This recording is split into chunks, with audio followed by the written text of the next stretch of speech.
완전한 존재로 만들지 않으셨어요. 그러니까 실수하지 않고 유혹도 받지 않고 하는 이런 존재로 우리 인간을 만들지 않으셨어요. 우리 인간에게는 육이 있어요. 그러니까 육이 있다고 하는 것 자체가 바로 뭐냐? 영원하지 못하다. 근데 하나님은 육이 없기 때문에 뭐하냐? 영원하다. 영원. 근데 이 영원하다고 하는 이 말 가운데 뭐가 있냐? 완전하다. 완전. 더할 것도 없고 덜할 것도 없고 완전하다. 그러니까 뭐하냐? 영원한 거예요. 믿으시면 아멘. 근데 우리 인간은 하나님과 달리 뭐가 있냐? 육체가 있는. 이선희 집사님 앞으로 나오셔. 안 보이잖아. 아니 안 보여. 제가 안 보여. 제가. 김기성 집사님 등치가 커가지고 안 보여. 앞으로 오셔. 한 칸 앞으로 오셔.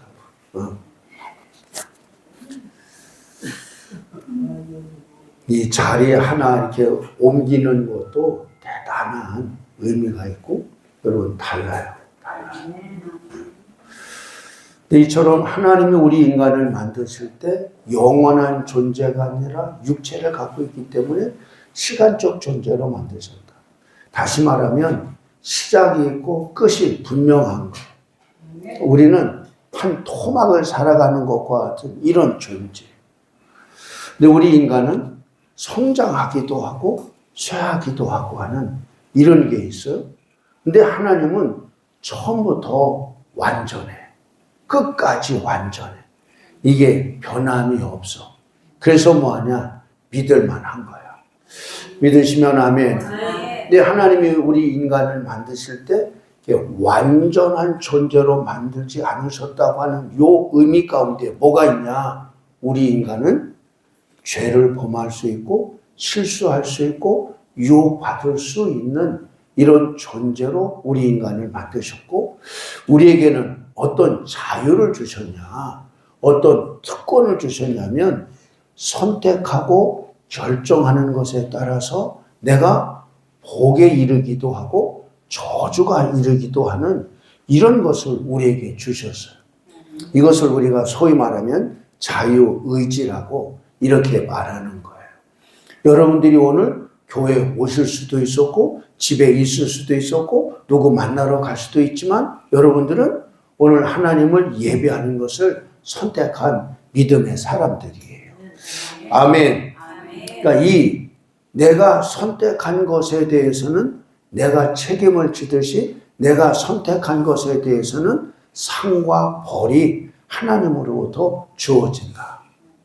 아멘. 그러니까 하나님이 오늘 내가 이 전체 우주와 내 개인의 인생을 경영하시고 다스리시는 분이 하나님이라고 하는 것을 인정해 드리는 그 믿음의 그 행위가 바로 뭐냐? 주님의 날을 다른 날과 구분해서 성별하는 거예요. 여러분의 걸음이 하나님을 인정해 드린 믿음의 걸음인 줄로 믿습니다. 하나님도 인정받고 싶고 인정받을 때 하나님도 일을 하시기를 시작하시는 거예요. 하나님을 무시하고 하나님을 업신여기면 하나님이 내가 그럴 존재가 아닌데 그리고 하나님 뭐하냐? 하나님이 하나님 되심을 보여주시는 거예요. 아멘. 이번에 일본을 갔다 왔는데 여러분 우연이라는 게 없다고 하는 것을 또 이렇게 확인한 것 가운데 하나는 뭐냐면 이번 주 월요일이 제 생일이었어요. 근데 우리 딸이 몇 달 전에 이것을 이렇게 예약을 한 거예요. 근데 이제 저한테 얘기하지 않고 자기 엄마한테 아빠 이 시간을 낼 수 있느냐고 계속 물어봤어요. 그래서 내가 시간을 내겠다. 성탄절 전주간 시간을 내겠다. 그래서 예언훈련학교를 한 주간을 땡겨서 10주를 안 하고 9주로 맞추고 여행을 갔어요. 근데 갔다 와서 제가 물어봐서 우리 딸에게 야, 너 아빠 생일인 걸 알고 그 주간에 맞춰서 아빠를 기쁘게 해주기 위해서 그렇게 한 거냐? 근데 그게 아니에요. 어떤 면에서는 조금 섭섭하기도 하지만 그랬는데 이게 특가가 나왔대. 특가가. 특별히 싼 이 비행기 가격이 나온 거예요. 여러분 일반적으로 일본 갈 때 얼마면 가냐? 보통 35만 원에서 45만 원 요 사이예요. 대한항공이나 아시아나 뭐 다른 것도 마찬가지.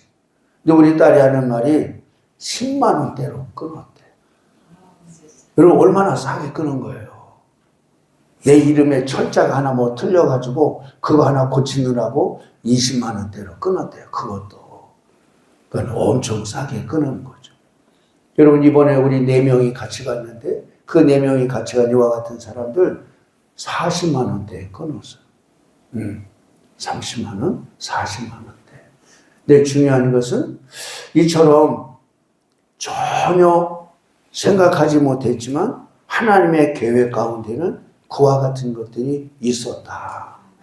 그래서 가서 봤더니 우리가 이제 가족여행을 갑니다. 그때 일본 선교사님이 그 오시는 김에 저녁으로만 우리 와서 성회를 좀 인도해 주세요. 그래서 그러겠다고. 그랬더니 세미나실을 3일치를 얻어놓은 거예요. 동경에서 오사카까지 와서 얻어놨다는 거예요. 얻어놨으니까 그냥 저녁으로만 하고 오전 오후는 그들에게 맡기기는 뭐 해서 제가 또 일본어 전공한 사모님하고 목사님하고 또 다른 목사님하고 사모님하고 이렇게 해서 우리 여기 아산 연훈련이 하나의 팀이 돼서 이렇게 갔어요. 갔더니 정말 우리에게는 계획이 없었지만 하나님의 계획이 있었던 거예요. 아멘. 그래서 가서 첫째 날 방언 받지 못했던 40여 년 동안 한국 사람인데 방언을 받게 되었죠. 둘째 날 하고 셋째 날 이제는 우리는 거기 가지 않고 여행을 가기로 이렇게 했었는데 내가 거기에만 집중하면 우리 딸이 아빠 가족여행 하는 거야 뭐 성회하러 온 거야 이제 그러니까 그래서 이제 내가 아무튼 했는데 잠을 잤는데 내 마음은 오직 여기에 있는 거예요. 세미나 하는데 성회에 우리 집사람이 아침에 새벽같이 일어나서 어젯밤에 악몽을 꿨다. 악몽. 우리 집사람 표현이에요. 그냥 잠자리에 누워서 일어나기 전에 이미 그 전날 우리 이제 갑니다 안 옵니다 인사를 다 하고 왔는데 가야 되겠는 거야. 수요일 날 우리 집사람이 표현이 악몽을 꿨다. 그래서 어떡하냐 그랬더니 우리 딸이 그래 오전만 이 양보를 하겠다. 그래서 이제 갔죠. 오전에 갔더니 그 일본어 전공한 그 사모님이 일본말로 설교를 하시고 일본 선교사님이 한국말로 통역을 하고 거꾸로 하고 이렇게 하고 있더라고요. 근데 중요한 것은 이렇게 기도를 이제 그 남편 목사님이 인도하셨는데 손댄 게 아닌데 거기 참석했던 한 사람이 그냥 그 자리에서 그냥 난리가 난 거예요. 의자를 다 치우고 그럴 정도.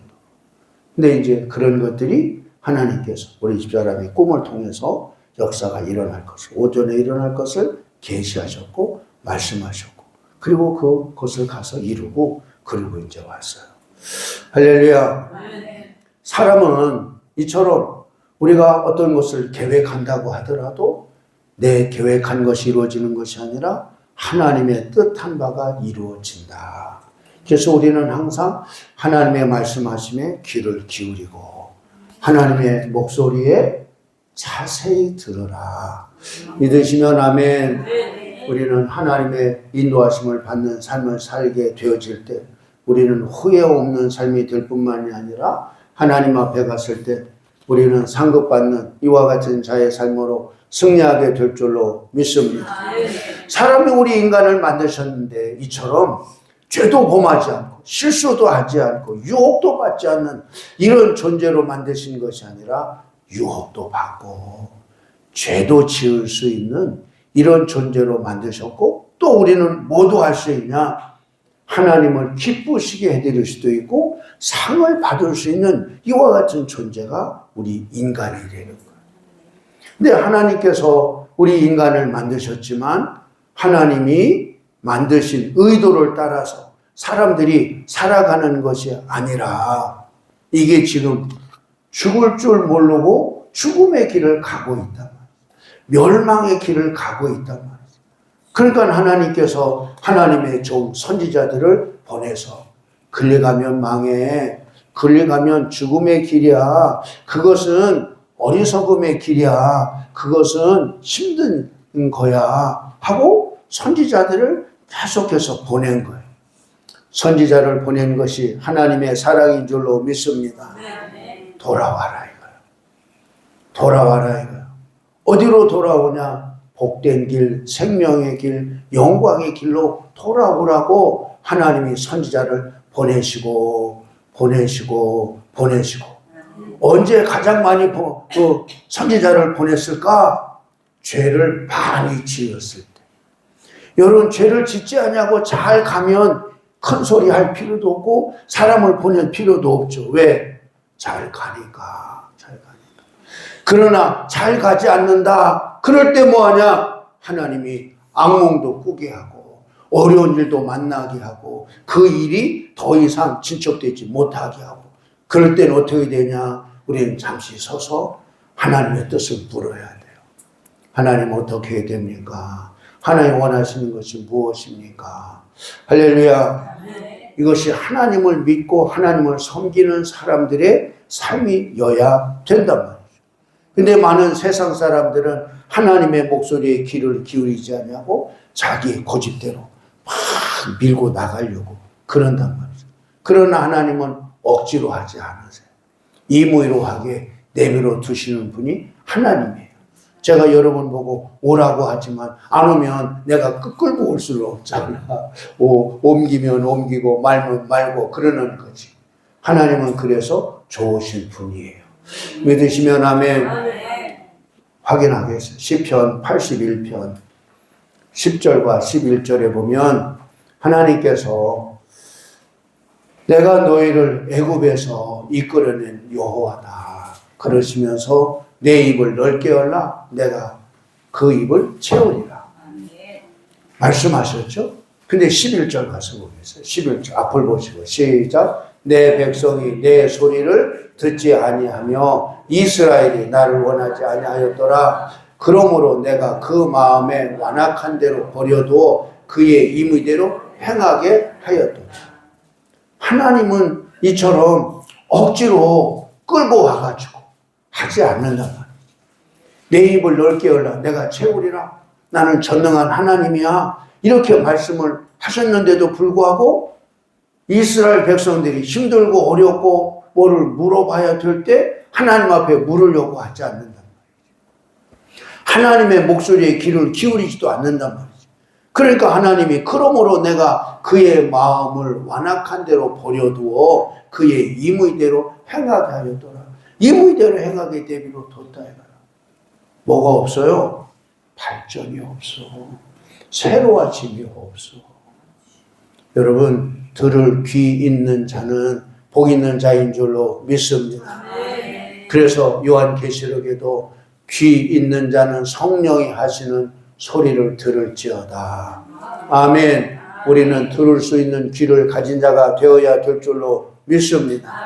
내가 하고자 함이 아니요 하나님의 뜻하신 말을 내가 받아서 이루어 드리는 삶을 살 때 하나님 앞에 갔을 때 잘했다 충성된 종아 칭찬함을 받는 슬기로운 종들이 되어질 줄로 믿습니다.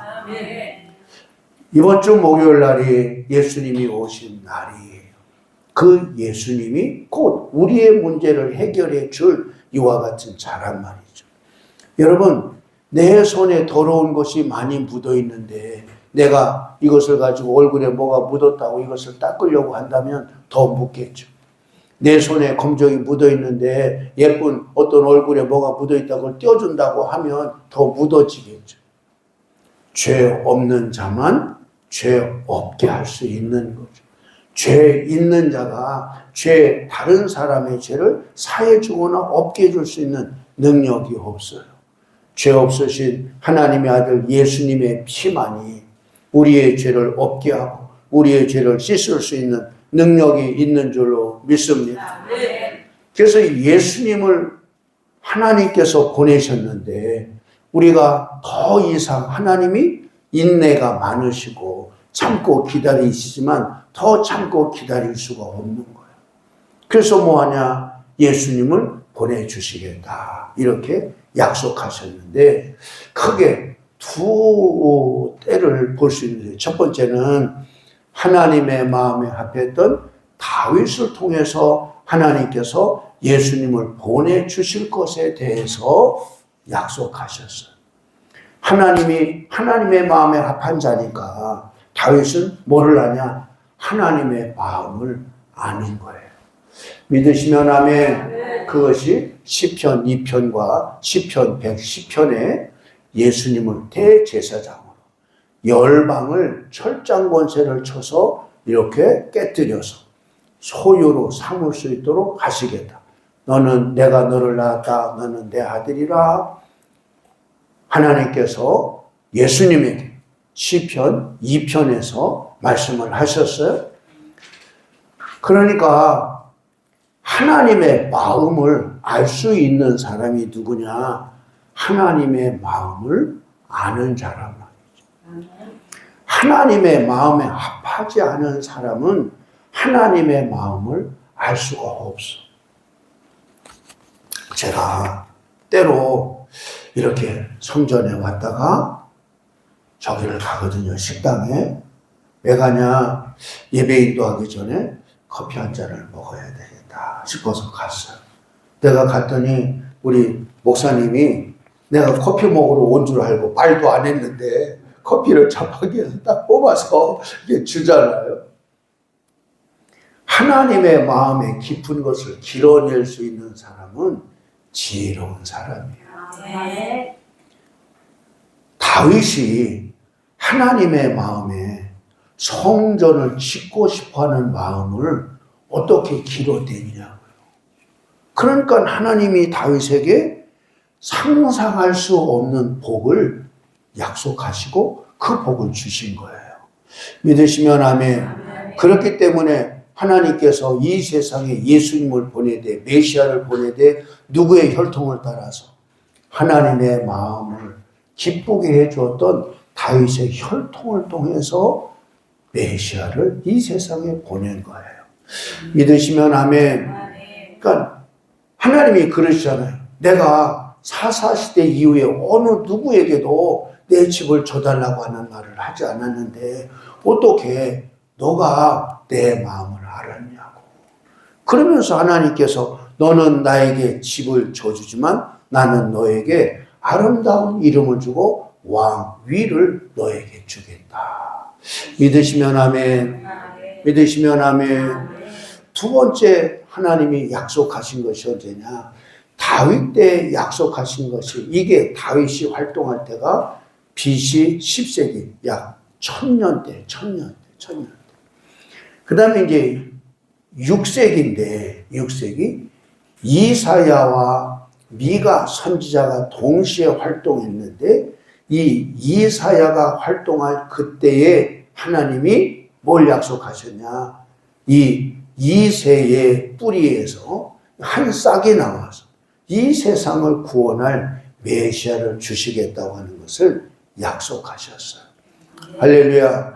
근데 그때가 하나님이 어느 왕 때 이사야를 통해서 말씀하셨나?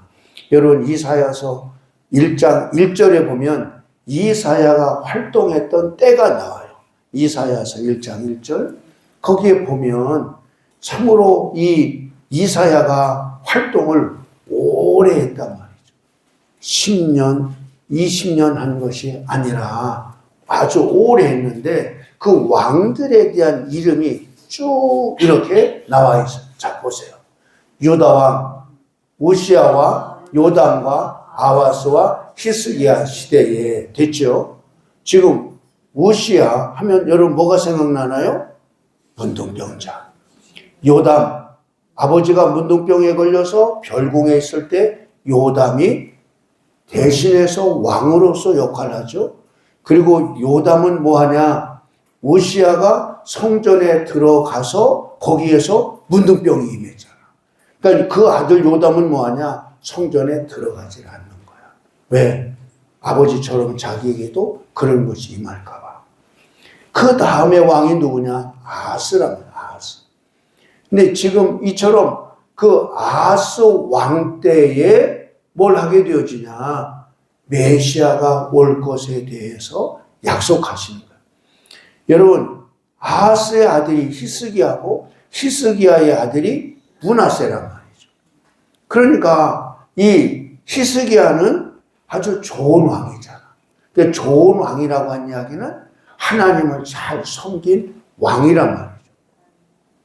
그러면 이 히스기야는 아하스와 므낫세 그 틈바구니 속에서 정말 아하스도 악한 왕이고 므낫세도 악한 왕이란 말이죠. 어떻게 그 아버지에게서 그런 아들이 나왔을까? 히스기야와 같이 믿음이 좋은 이와 같은 아버지 밑에서 어떻게 므낫세와 같은 왕이 나왔을까 할 정도예요. 또 하나는 아하스와 같이 믿음이 세상 말로 개떡같은 이 아버지 밑에서 어떻게 히스기야와 같은 아들이 나왔지? 이렇단 말이죠. 그런데 아하스가 얼만큼 악하냐? 여러분, 하나님의 성전, 그 솔로몬 성전 지을 때 하나님은 얼마나 기뻐하셨어요. 그 성전에 우상을 만들어 놓고, 그리고 종국에는 뭐하냐? 성전에 못질을 해서 자기도 안 들어가고 남도 못 들어가게 만들고, 종국에는 또 무슨 일까지 하냐? 자기의 왕위를 위해서 왕권을 물려받을 후계자를 다른 신을 섬기는 일에 제물로 바치는 이와 같은 일을 하는 거예요. 악해요, 악하지 않아요? 악해도 이렇게 악할 수가 있어요? 어떻게 자기의 왕권을 물려받을 후계자를 여러분 제물처럼 이렇게 다른 신에게 바치냐고요. 그러니까 뭐하냐? 이 아하스는 36살에 죽고 말아요. 일찍 죽은 거죠. 20살에 왕이 돼서 16년 동안 왕으로 있다가 죽는 거예요. 히스기야는 25살에 왕이 돼서 29년 동안 이 유다의 왕으로 있게 되어지면서 아버지가 못질해 놓은 이 성전을 뭐하냐? 못을 빼고 성전 수리를 하고 유월절을 회복시키고 하는 이와 같은 일을 한 사람이 누구냐? 히스기야라, 히스기야. 근데 하나님이 언제 이 땅에 이 모든 사람들을 구원할 자를 보내겠다고 하나님이 약속하셨냐? 아하스 때. 뭐 할 때? 가장 하나님을 등지니까 사람들이 힘들고 고통스럽고 어려울 때 하나님이 위로의 차원으로 소망을 가지라고 이처럼 예수님을 약속하신 거예요. 믿으시면 아멘. 이사야서 9장 1절부터 보면 이게 이때가 언제라고요? 아하스 때라고요. 아하스 때. 전에 고통받던 자들에게는 흑암이 없으리로다. 옛적에는 여호와께서 스불론 땅과 납달리 땅이 멸시를 당하게 하셨더니 후에는 해변길과 요단 저편 이방의 갈릴리를 영화롭게 하셨도다. 2절 시작. 흑암에 행하던 백성이 큰 빛을 보고 사망의 그늘 땅에 거주하던 자에게 빛이 비치도다. 주께서 이 나라를 창설하게 하시며 그 즐거움을 더하게 하셨으므로 추수하는 즐거움과 탈취물을 나눌 때의 즐거움같이 그들이 주 앞에서 즐거워하오리니 이는 그들이 무겁게 맨 멍에와 그들의 어깨의 채찍과 그 압제자의 막대기를 주께서 꺾으시되 미디안의 날과 같이 하셨음이니이다. 어지러이 싸우는 군인들의 신과 피 묻은 겉옷이 불의 섭같이 살라지리니 이는 한 아기가 우리에게 낳고 한 아들을 우리에게 주신 바 되었는데 그 어깨에는 정사를 메었고 그의 이름은 기묘자라 모사라 전능하신 하나님이라 영존하시는 아버지라 평강의 왕이라 할 것임이라. 그 정사와 평강의 더함이 무궁하며 또 다윗의 왕좌와 그 나라에 군림하여 그 나라를 굳게 세우고 지금 이후로 영원히 정의와 공의로 그것을 보존하실 것이라. 만군의 여호와의 열심히 이를 이루시리라. 아멘. 언제 하나님이 구원할 자를 약속하셨다고요? 가장 폭정을 행할 때, 가장 우상 숭배를 많이 하고 하나님 섬기는 것을 등지고 그럴 때 하나님이 이처럼 이새의 줄기에서 한 싹이 나와서 평강을 더하게 할 것이고 공의와 정의가 이루어지게 될 것이고. 믿으시면 아멘. 믿으시면 아멘. 그러니까 여러분들이 가장 힘들 때 그때가 언제냐? 하나님의 음성을 들을 때예요. 여러분들이 가장 어렵고 눈물겹고 수치스럽고 그런 것들이 반복되면 절대 안 된다고 느껴질 때 그때 하나님이 만나주시고 여러분에게 소망을 주시는 줄로 믿습니다. 여러분의 삶이 어떠한 상황에 처해 있다 할지라도 결코 낙심하지 마시라. 여러분을 이 세상에 보내신 하나님이 여러분을 이렇게 세워주시고 은혜를 더하여 주실 줄로 믿습니다. 이사야 11장에 가면 또 한 말씀이 나오는데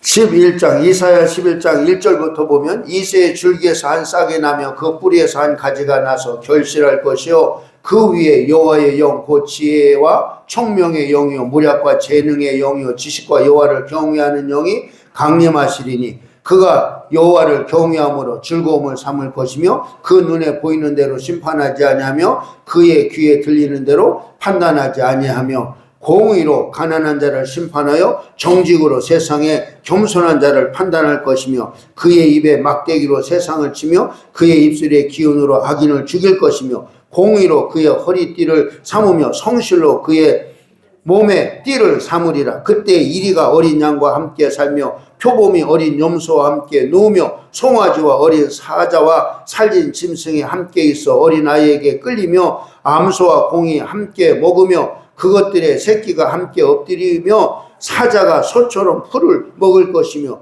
젖먹이는 아이가 독사의 구멍에서 장난치며 젖된 어린아이가 독사의 굴에 손을 넣을 것이라. 내가 거룩한 산 모든 곳에서 해됨도 없고 상함도 없을 것이니 이는 물이 바다를 덮음같이 여호와를 아는 지식이 세상에 충만할 것임이니라. 아멘. 이런 때가 온다 이거예요. 상함도 없고 해함도 없고 초식동물이나 육식동물이나 서로 잡아먹고 잡아먹히는 이런 것이 아니라 평화가 임하는 이와 같은 때가 온다. 믿으시면 아멘. 믿으시면 아멘. 그분이 바로 누구냐? 예수님이시다. 아멘. 아멘.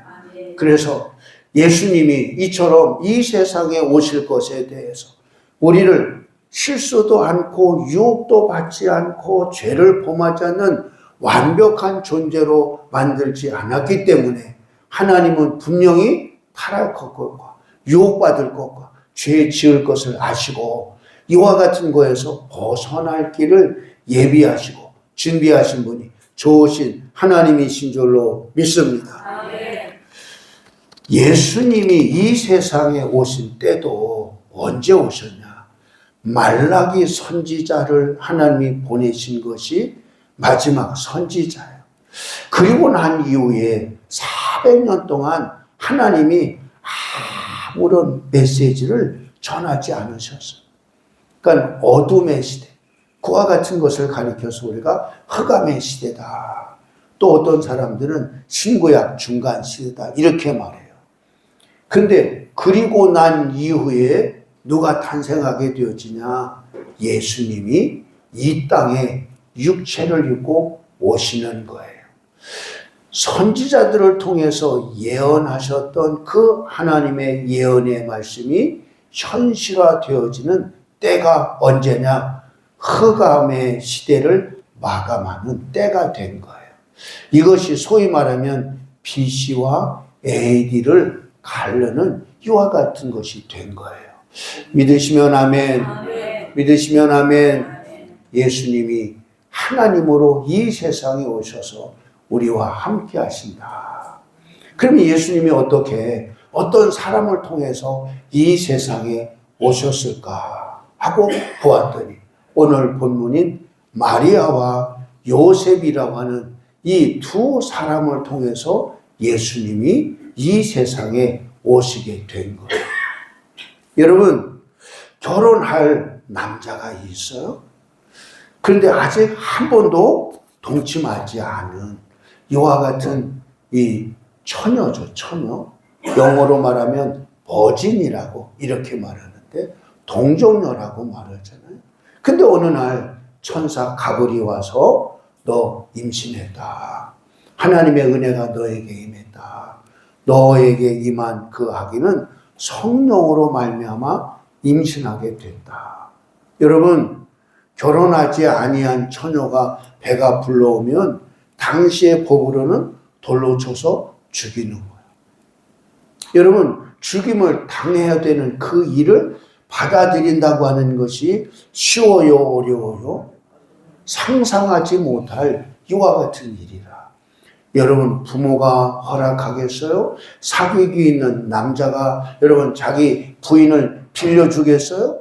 그런 일은 절대로 일어날 수 없는 이와 같은 상황이란 말이죠. 요즘의 신학이 예수님의 동정녀 탄생을 부인한단 말이죠. 어떻게 이런 일이 일어날 수 있냐? 일어날 수 없다, 일어날 수 없다. 이렇게 이제 말하는 거예요. 예수님의 부활도 어떻게 죽은 자가 부활했냐? 이것도 믿지 않는 이와 같은 신학을 하고 있는 사람들이 많아. 응? 그러니까 마리아에게 천사가 와서 말할 때 계집종이오니 주님의 말씀하심이 이루어지이다. 하나님의 말씀은 능치 못할 일이 없다. 내가 사내를 알지 못하는데 어떻게 이런 일이 일어날 수 있습니까? 천사가 하나님의 말씀은 능치 못할 일이 없다. 계집종이오니 말씀대로 행하시옵소서. 받아들였더니 천사가 떠났다. 그리고 난 이후에 누구에게 가냐? 요셉에게 가서 내 아내 마리아 데려오기를 두려워하지 마라. 응? 그러면서 이제 얘기를 하는 거죠. 그래서 마태복음 1장을 한번 보겠습니다. 마태복음 1장.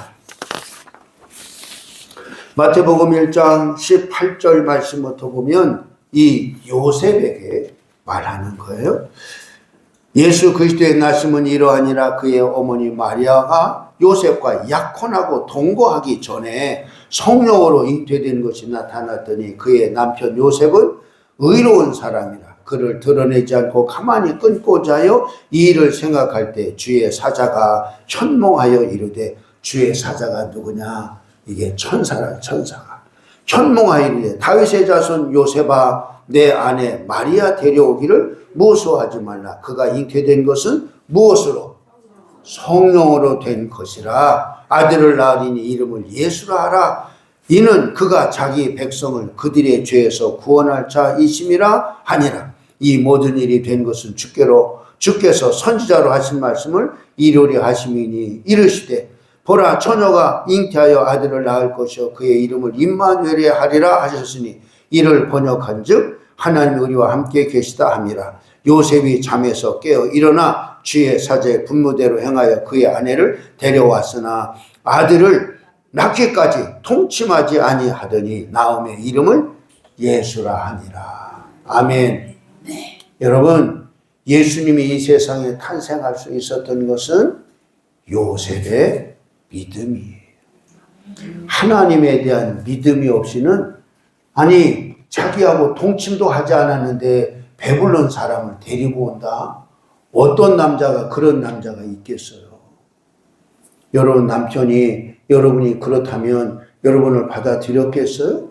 절대 그런 일이 받아들여질 수 없는 일이죠. 믿으시면 아멘.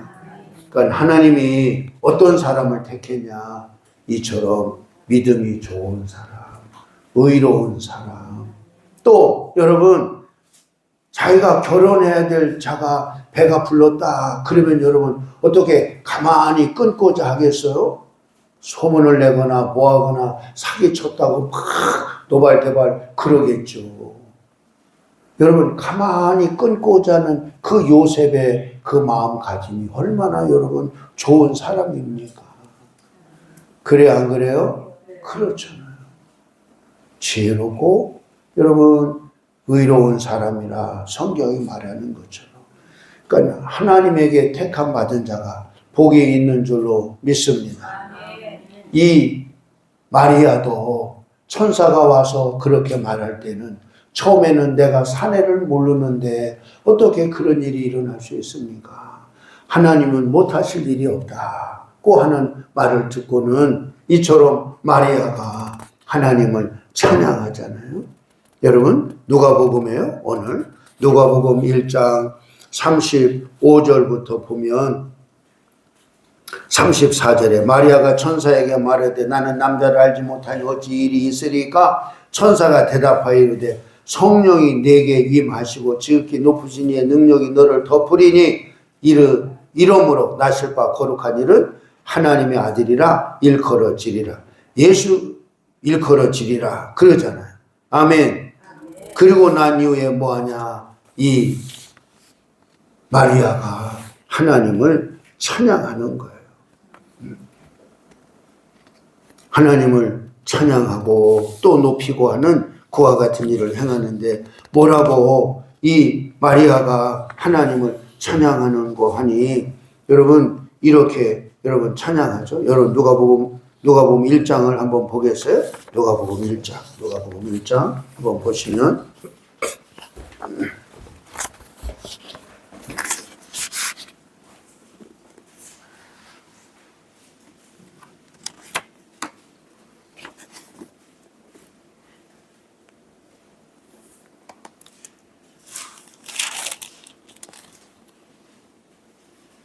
46절에 가서 보면 마리아가 이르되 내 영혼이 주를 찬양하며 내 마음이 하나님 내 구주를 기뻐하였으면 그의 요종에 비천함을 돌보셨습니다. 보라 이제 우리는 만세 나를 복이 있다 일컬으리로다. 능하신 이가 큰 일을 내게 행하셨으니 그 이름이 거룩하시며 긍휼하심이 두려워하는 자에게 대대로 이르는도다. 아멘. 아멘. 여러분 하나님을 찬양하잖아요. 뭐하니까? 자기의 정말 나는 비천한 인생밖에 되지 못하는데 어떻게 내 몸을 통해서 이 세상을 구원할 이런 큰 사람을 낳는 자가 될 수 있을까? 많은 사람들이 나를 일컬어서 복이 있다 이렇게 말하게 될 것이다.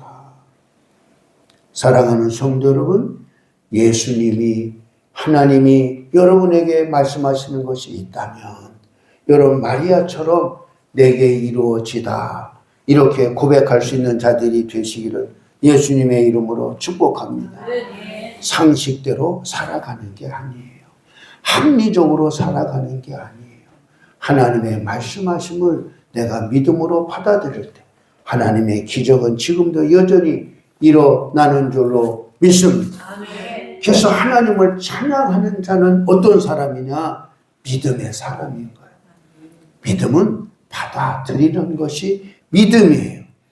여러분 이해가 되지 않고 여러분 그 사람에 대한 말한 것이나 그분에 대한 모든 것에 대해서 믿음이 없이는 내가 받아들일 수가 없어요. 그러나 받아들일 때 기적이 일어나고 하나님의 약속이 이루어지는 귀한 삶으로 승리하게 되어질 줄로 믿습니다. 그럼 예수님께서 이 세상에 오셔서 어떤 일을 하셨을까?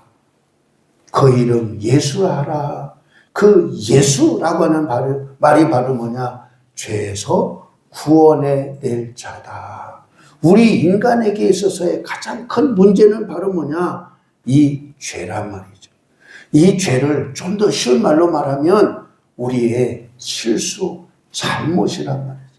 여러분 잘못하지 않았으면 여러분 내가 숨기려고 하거나 부끄러워하거나 징계를 두려워해야 될 필요가 있어요? 없어요? 없어요, 없어요. 내가 잘못한 것이 있기 때문에 이게 문제란 말이지. 근데 내가 잘못한 것을 내가 다 해결할 수 있으면 괜찮은데 내가 해결할 수 없는 것도 있어. 여러분, 죄를 크게 두 가지로 우리가 생각할 수 있어요. 그 두 가지로 생각한다는 게 바로 뭐냐? 하나는 하나님을 향해서 잘못한 거고 또 하나는 사람을 향해서 잘못한 거예요. 사람을